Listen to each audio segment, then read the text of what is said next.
Guys, this will be video 1 for AP Euro on Tuesday, April 21st. This will be us wrapping up period 2 finally, and then wrapping up units 3, 4, and 5 in the course guidebook as well with key concepts. So we're looking at the defeat of Napoleon, his eventual downfall, Congress of Vienna, and that'll be our wrap up for this. Napoleon's eventual defeat came about for 3 reasons: the Peninsula War in Spain, growing nationalism in French-occupied Europe, and the fateful 1812 invasion of Russia. The war in Spain in 1807, a French army passed through Spain on its way to conquer Portugal, an ally of Great Britain. The next year, a revolt broke out against the incompetent Spanish king Charles IV, bringing his son, the almost as incompetent Ferdinand VII, to its throne. In response, Napoleon decided to take the opportunity to occupy Spain and place his brother Joseph on the throne. Almost immediately, the Spanish nation rose up in a nationalistic fervor to expel the French, who in turn used tremendous brutality against the Spanish people. Napoleon was eventually forced to leave 350,000 troops in Spain, where they were tied down in a costly struggle against Spanish patriots who fought with guerrilla tactics against the more static French troops. Growing nationalism in Europe.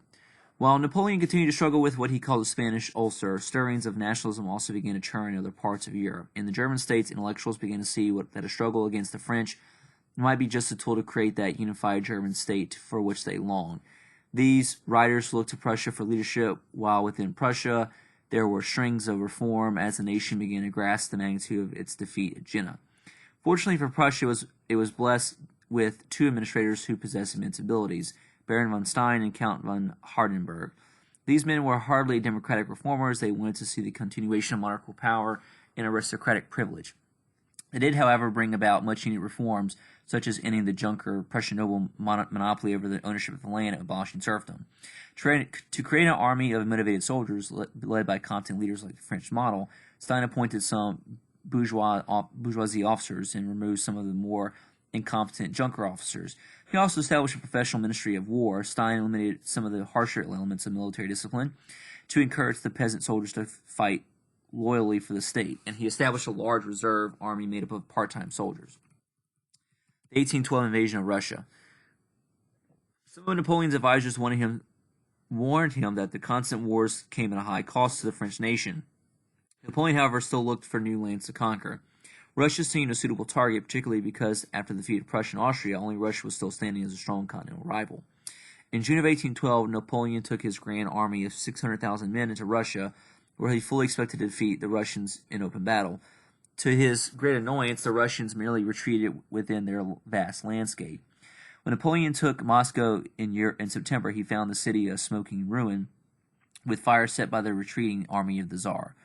Since there was no enemy to fight, and with few supplies left in the part of Russia to occupy the French troops, Napoleon decided to withdraw his army in one of the most famous retreats in military history.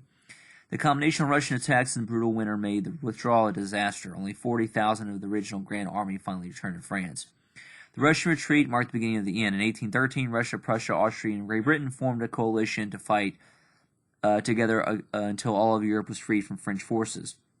While British forces under the Duke of Wellington pushed forward towards France through Spain, a combined Russian, Prussian, and Austrian force entered eastern France by March of 1814. They were in Paris, and in the following month, after learning that the Allies would not accept his young son as on the French throne, Napoleon abdicated. The Congress of Vienna, the Bourbon Restoration in 100 days.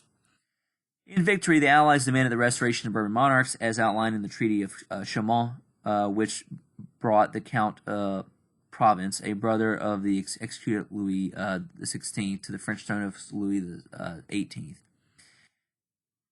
Meanwhile, Napoleon was exiled to the Mediterranean island of Elba, although the Allies generously and fearfully paid off his debts and all allowed him to maintain the title of emperor and keep a small army on his tiny island state.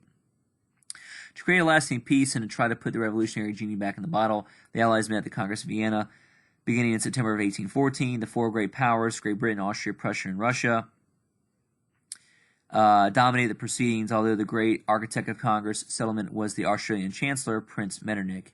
Metternich was aware that the social and political changes brought about by the French Revolution had been detrimental to his own state and that it was necessary to turn back the clock. Metternich and other representatives wanted to make sure that such ideas emanating out of the French Revolution, such as nationalism and liberalism, would have no place in a region in Europe. For that end, they made sure that the Polish demands for a free, independent Poland went unanswered and gave the territory to the Tsar of Russia as the Duchy of Poland. The great powers also wanted to ensure that no nation, least of all France, should ever dominate Europe ever again. To keep order in France and to ensure that Bourbon's subjects would not greatly resent them, France walked away with rather generous peace terms, including the right to hold on to territorial gains made prior to 1792. The great powers also erected a series of states that would serve as a barrier to future expansion.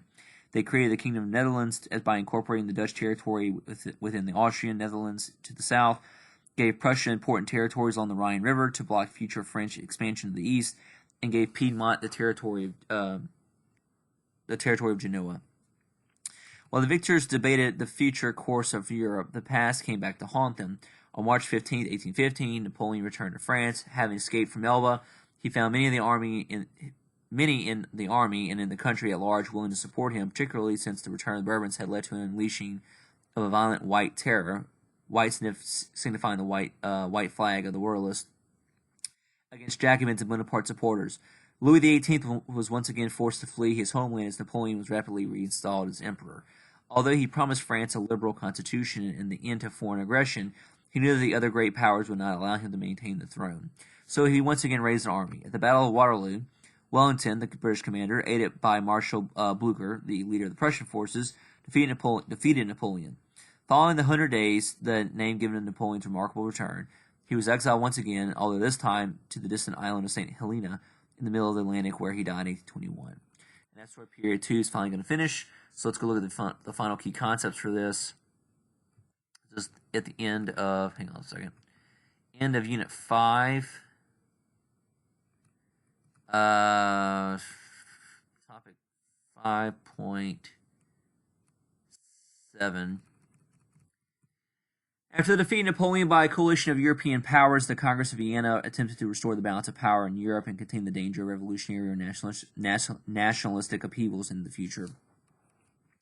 Then it has Romanticism. Don't forget that you had the Neoclassicism movement in the 1780s and 90s, in France especially with Napoleon. That wasn't really covered that much inside of the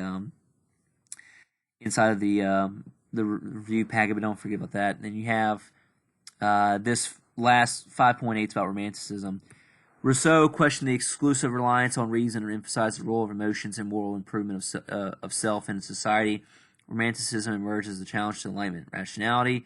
Consistent with the Romantic movement, religious revival occurred in Europe and included notable movements such as Methodism, founded by John Wesley. Revolution, war, and rebellion demonstrated the emotional power of mass politics and nationalism. That pretty much wraps up Unit 5. Just look at Unit 6 real quick. Yeah, it talks about industry and all that. So yeah, okay. So actually, we're just going to do one video today. We should better finish up the last couple units over the next couple weeks. I'm not really worried about finishing up today, but we'll finish that up today, finish period 2, and move forward later on. So y'all have a good day. We'll catch you tomorrow.